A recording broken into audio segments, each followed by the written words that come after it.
Castelo de San Felipe de Barajas é a maior obra militar espanhola no Novo Mundo, situado em Cartagena das Índias, na Colômbia. Era um dos maiores pontos de defesa do vice-reino de Nova Granada e teve papel importante em várias guerras, em especial na Guerra da Orelha de Jenkins. Atualmente serve como ponto turístico da cidade, tendo em sua entrada uma estátua do militar espanhol Blas de Lezo. Para visitar o castelo pagamos 25.000 pesos colombianos por pessoa. Entramos, visitamos as galerias, existem partes subterrâneas com escadas e um teto baixo para dificultar o acesso dos piratas e dos invasores ingleses que eram altos. Ao conversar com nossos irmãos venezuelanos nas ruas aqui de Cartagena, sabemos que eles, milhões, não comemorarão a Páscoa. Eles estão conscientes de que a causa da falência da Venezuela não é externa. Culpar outras nações, como os Estados Unidos, não resolve a questão, porque sabem que a culpa de tudo o que está acontecendo vem do modelo econômico que adotaram Hugo Chávez e Nicolás Maduro, o marxismo. No entanto, o amor e a resiliência desse povo, adultos e crianças, nos encantam. O amor que recebemos de um abraço aqui nas ruas, o amor que eles nos passam apesar do sofrimento intenso, é algo que Nicolás Maduro não conhece. Ele não conhece o amor e a resiliência de seu próprio povo. Abraçar uma criança venezuelana que vende pirulitos nas ruas da Colômbia, recebendo o seu amor e gratidão por causa de algumas moedas de pesos colombianos, enternece nossos corações, porque são gratas por tão pouco. Tal experiência desperta em cada um o sentimento de união, de algo que precisa ser feito, de que o amor, apesar de todo o sofrimento, não morreu, apesar de tais ditadores não saberem o que isso significa. O sentimento de que o amor é de fato a maior força que existe e que nem mesmo o socialismo com as suas maldades é capaz de promover-lhe o latrocínio. É o amor a única força capaz de manter nos semblantes dessas crianças, jovens e adultos, o sorriso da amizade, o mesmo sorriso que não vemos nos semblantes sombrios dos ditadores. É o amor a única força capaz de sustentar o desejo de viver. Milhões de venezuelanos estão saindo a pé da Venezuela, sendo recebidos na Colômbia e em outras nações. Os venezuelanos não comemorarão a Páscoa em seus lares, no entanto, não perderam a fé. Os grandes avatares da humanidade vieram, ensinaram o amor, deixaram o amor entre nós, mas preferimos ouvir a homens e mulheres que nada sabem sobre o amor e que lançam irmão contra irmão. Cristo, Krishna, Buda, Yogananda, Ramakrishna viveram e pregaram o amor, ensinaram o caminho da fraternidade, mas preferimos ouvir a homens como Marx, que em sua obra teatral O Lenin jurou vingança contra Deus. Não é lançando irmão contra irmão que o Brasil e o mundo chegará a uma era de ouro. Não é culpando os brancos de olhos azuis ou aos Estados Unidos como se nós não tivéssemos culpa, mas promovendo a unidade, promovendo o perdão e a conciliação. Não é por meio de discursos de ódio, mas de amor, nem discursos revolucionários contra o sistema, porque o sistema só mudará pelo amor e não pela força, que encontraremos a paz. Não é perseguindo aqueles que nos defendem, nossos irmãos policiais nas ruas, que acabaremos com a impunidade, porque enquanto não elevarmos as nossas consciências ao padrão do amor mais puro, a polícia continuará sendo necessária, imprescindível. E são homens e mulheres que dão as suas vidas por nós. O amor também já foi para a batalha.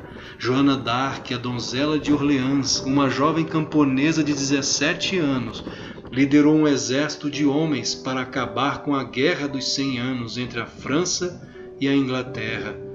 Milênios antes, Rama, na Índia, e também Krishna foram para a guerra, mas não movidos pelo ódio, e sim pelo amor ao Dharma, as virtudes morais e espirituais que devem nortear a sociedade para o bem, porque quando o mal e os valores morais são invertidos, a humanidade rola despenhadeiro abaixo. A raça humana somente avançará quando estiver unida e não mais dividida. Políticos e partidos que colocam uns contra os outros não são dignos de aplauso. Quando o povo brasileiro está dividido, o Brasil para de crescer moral, material e espiritualmente.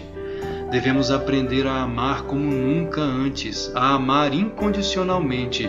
Contudo, como ensinou Paramahansa Yogananda, devemos amar ao pecador e não ao seu pecado. Devemos amar a pessoa humana, mas não compactuar com os erros. O que temos visto nas ruas de Cartagena, conversando com nossos irmãos colombianos e venezuelanos, nos tem aberto os olhos para a importância de que a união é fundamental e o único caminho. Um povo dividido em luta contra si mesmo é como um corpo se debatendo, e como afirmou Jesus, um reino dividido não prosperará. O mal divide as pessoas para reinar, o bem as une. Brancos, negros, homens e mulheres, héteros e homossexuais. O mal divide porque é a antítese do amor. O amor une porque é o sinônimo de Deus, da unidade. Maya é a ilusão, a divisão. Deus é a união, o amor, o perdão e a compreensão.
Maya, a ilusão cósmica.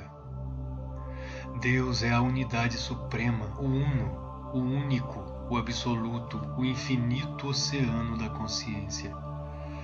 Adi Shankaracharya, o fundador da Ordem dos Swamis, uma das almas mais excelsas que já pisaram na Terra e cujo nascimento foi cercado por fenômenos divinos, manifestando desde cedo sabedoria incomum e poderes místicos semelhantes aos de Krishna, Buda, Jesus, ensinou que o princípio cósmico originador de todas as coisas é Brahman, a consciência cósmica. Tudo o que diverge da unidade da consciência cósmica, gerando a dualidade, é Maya, o princípio cósmico da ilusão. O universo inteiro é Maya. A física contemporânea vem provando dia a dia que a matéria não é mais que um construto ilusório, sem realidade permanente. O átomo perdeu a definição grega, sua origem etimológica, que o definia como indestrutível e indivisível.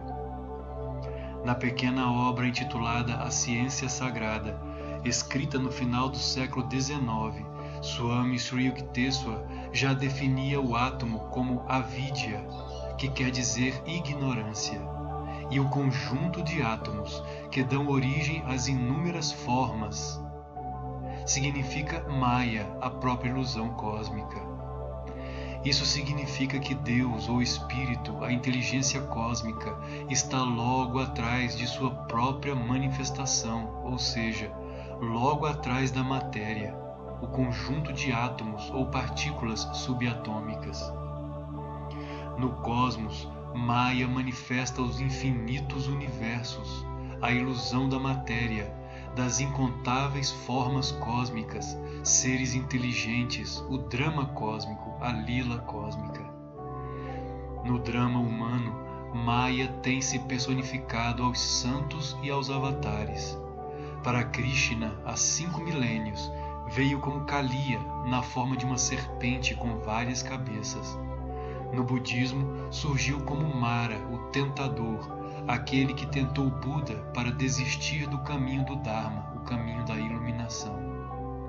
No cristianismo, Maya surgiu como Satã, a força cósmica que tentou dissuadir Jesus a desistir de sua consciência crística ou Kutastha Chaitanya. E na sociedade, de um modo geral, Maya atua promovendo divisões, guerras fratricidas, guerras entre irmãos, entre compatriotas, reforçando diferenças em vez de semelhanças. Maya, o princípio da dualidade, precisa fomentar a separação, o divórcio de ideias, para desta forma gerar o caos, o conflito, colocando compatriotas uns contra os outros, homens contra mulheres e vice-versa, brancos e negros em disputa racial e outras diversas formas de divisão. Por quê? Porque é da divisão, do ódio, do conflito que Maya se alimenta. O mal é criado dessa forma. É a força centrífuga do universo, a força de divisão. O amor é a força centrípeta, aquela que une, que demonstra não as diferenças entre as pessoas, mas as semelhanças. Este mundo é uma criação de Maya, algo muito semelhante ao que foi apresentado no filme Matrix, uma construção mental de Deus, e Maya é a sua força ilusória, a força que o Senhor usa para construir a sua grande lila cósmica, o jogo cósmico, a diversão cósmica.